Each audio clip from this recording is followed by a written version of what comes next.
Hello everyone, welcome back to our channel. నేను మీ పావని. మన ఇండియన్స్లో ఎక్కువగా చిన్న చిన్న వ్రతాలకైనా, పూజలకైనా, ఫెస్టివల్స్కైనా లేదా పార్టీస్కైనా సేమియా పాయసం అనేది డెఫినెట్గా ప్రిపేర్ చేస్తూ ఉంటాం కదా. ఈ సేమియా పాయసం అనేది చాలా టేస్టీగా రావాలంటే ఎలా చేయాలో వీడియోలో చూపిస్తాను. Let's start. ఫస్ట్ అయితే ఒక 2 కప్స్ వాటర్ తీసుకోవాలి. ఇదే కప్తో తర్వాత మనం సేమియా కూడా తీసుకోవాలన్నమాట. 2 కప్పుల వాటర్కి 3 కప్పుల పాలు తీసుకుంటున్నాను. ఇవి పచ్చి పాలేనండి, ప్యాకెట్ పాలు. సో 2 కప్పులు వాటరు, 3 కప్పులు పాలు తీసుకొని ఒక పక్క అయితే వీటిని మరిగించుకోవాలి. ఇలా అయితే మనకి సేమియా పాయసం ఫాస్ట్గా అయిపోతుంది. ఇంకో పక్క కడాయి పెట్టుకొని 2 టేబుల్ స్పూన్ల నెయ్యి వేసుకొని డ్రై ఫ్రూట్స్ని అయితే వేసుకోవాలి. నేను ఇక్కడ కిస్మిస్ అలానే జీడిపప్పు తీసుకుంటున్నాను. మీకు ఇష్టమైతే ఎక్స్ట్రా డ్రై ఫ్రూట్స్ని కూడా యాడ్ చేసుకోవచ్చు. ఇవి కొంచెం కలర్ చేంజ్ అయ్యేంత వరకు ఫ్రై చేసుకోవాలండి. కొంచెం మీడియం ఫ్లేమ్ పెట్టి ఫ్రై చేసుకుంటే చూడండి ఇలా కలర్ వచ్చిన తర్వాత తీసి అయితే వీటిని పక్కన పెట్టేసేయండి.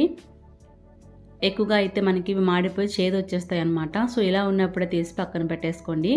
ఇప్పుడైతే మనం ఏ కప్తో అయితే పాలు అవి కలుచుకున్నామో అదే కప్తో 1 కప్పు దాకా సేమియా వేసుకోవాలి. ఈ సేమియా అనేది మనకి కొంచెం కలర్ చేంజ్ అయ్యేంత వరకు మనం దీన్ని ఫ్రై చేసుకోవాలన్నమాట. పూర్తిగా లోలో పెట్టేసి దీన్ని ఈ విధంగా మాడిపోకుండా కలుపుతూ ఫ్రై చేసుకుంటే చూడండి కొద్దిసేపటికి కలర్ అనేది ఈ విధంగా మారుతుంది. ఈలోపు మనకి అటుపక్క పెట్టిన పాలు కూడా మరిగిపోయి ఉంటాయండి. సో ఈ విధంగా పూర్తిగా కలర్ చేంజ్ అయిన తర్వాత ఇప్పుడు మనం మరిగించుకున్న పాలని ఈ సేమియాలో వేసుకోవాలి. ఈ పద్ధతిలో చేస్తే సేమియా పాయసం అనేది మనకి చిక్కగా అవ్వదు అండ్ ఫాస్ట్గా కూడా అయిపోతుంది. ఇలా కలుపుతూ సేమియా అనేది కొంచెం మెత్తబడే వరకు మనం కుక్ చేసుకోవాలి. ఇందులో 2 ఇలాచీ కూడా వేసుకోవాలి. మీ దగ్గర ఇలాచీ పౌడర్ ఉంటే పౌడర్ కూడా వేసుకోవచ్చు. చూడండి మనకి సేమియా అనేది కుక్ అయిపోయింది. ఇలా ఉంటే సరిపోతుందండి. ఇప్పుడు ఇందులో 1/2 కప్పు షుగర్ తీసుకోవాలి.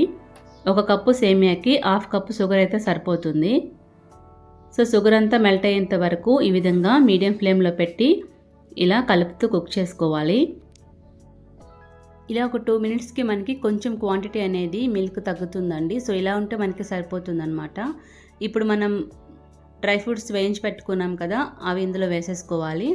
వేసేసిన తర్వాత 1 or 2 మినిట్స్ ఉంచేసి స్టవ్ ఆఫ్ చేసుకుంటే మనకి చాలా టేస్టీగా ఉండే సేమియా పాయసం రెడీ అయిపోతుంది. నేను స్టవ్ ఆఫ్ చేసే ముందు ఒక 2 టేబుల్ స్పూన్స్ బాదం పౌడర్ వేసుకుంటున్నాను. ఇలా వేయడం వల్ల ఈ పాయసంకి అయితే ఎక్స్ట్రా టేస్ట్ అనేది యాడ్ అవుతుందండి. మా ఇంట్లో ఈ ఫ్లేవర్ అందరికీ చాలా ఇష్టం. ఇన్ కేస్ మీకు ఇష్టమైతే కానీ వేసుకోండి, చాలా బాగుంటుంది. నచ్చకపోతే స్కిప్ చేసేయండి. ఇలా ఈ పౌడర్ వేసిన తర్వాత 2 మినిట్స్ కలిపేసి స్టవ్ ఆఫ్ చేసేయండి.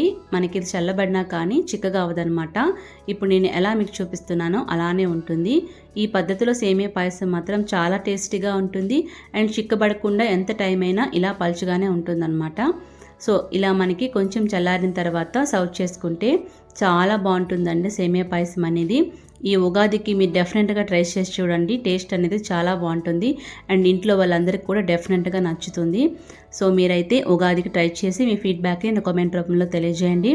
అలానే మరిన్ని క్విక్ అండ్ టేస్టీ రెసిపీస్ కోసం మన ఛానల్ అయితే సబ్స్క్రైబ్ చేసుకోండి. అందరికీ అయితే ఉగాది శుభాకాంక్షలు అండి. So thank you for watching.